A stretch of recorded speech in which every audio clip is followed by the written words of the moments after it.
Rummage around in your working folder and reopen dsc_6431.psd.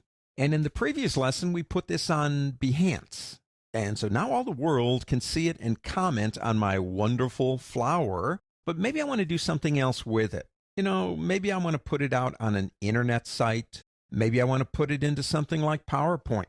Now, if I go up to the word File on the pull-down menu and go down to Save As, I do have the ability to JPEG it, to GIF it, or to PNG it, which are the three main formats in where we're going, Save for Web. So what's the difference? Number one, you have more options in Save for Web. But number two, there's an assumption made. If you go Save for Web, regardless of what the resolution was, it's going to knock it down to 72. You're going out to the internet. If you do Save As JPEG, that doesn't happen. It keeps it at whatever resolution it was originally. So you want to remember that one thing. Let's go into Save for Web. Let me click up here to make sure it fits, and now it does. I'm going to come down here and say Fit in View. Now I've got a 4-up, a 2-up, optimized, and original. I usually like 4-up because I can see the original here in terms of its quality and size. It's almost 2 meg. And 3 versions of it based on what I want to do. Now this one's a JPEG. Actually, they're all 3 JPEGs right now.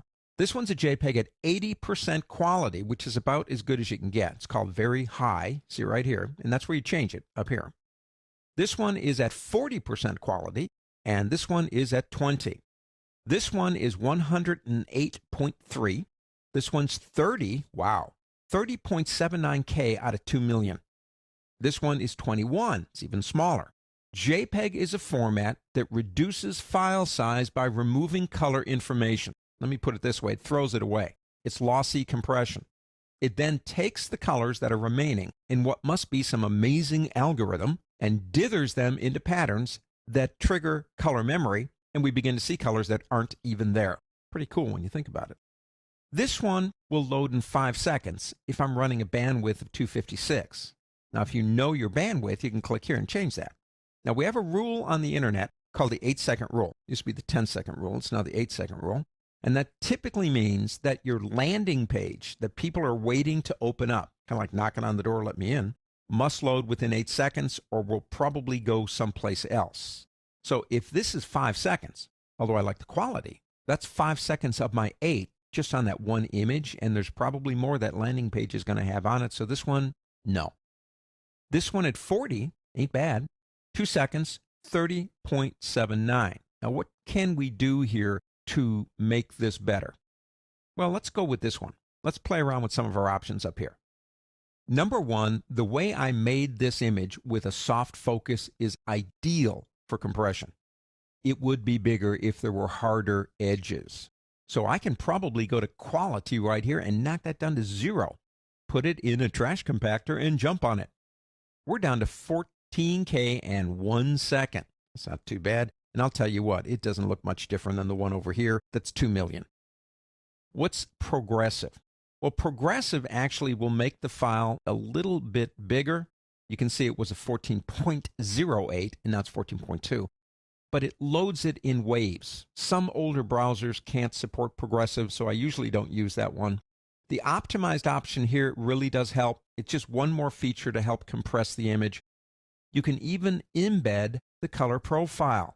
This will raise the size. Most browsers today accept the color profile, which means the images, as much as possible, are going to look like you want them to look. Now, you have a blur option here. Why would you want to blur a photograph? Well, think of it this way. When you're working with JPEGs, the sharper definitions for the lines, the bigger the file. It loves soft because it can really compress. If you can afford a little bit of blur on the image, it might make it even that much smaller. We have a matte option here. If we had transparency, one of the downfalls of JPEGs is they do not support transparency. So if you had it as transparent in Photoshop and came here, that area would be white. You could change the color here if you wanted to. Now we can preview it here.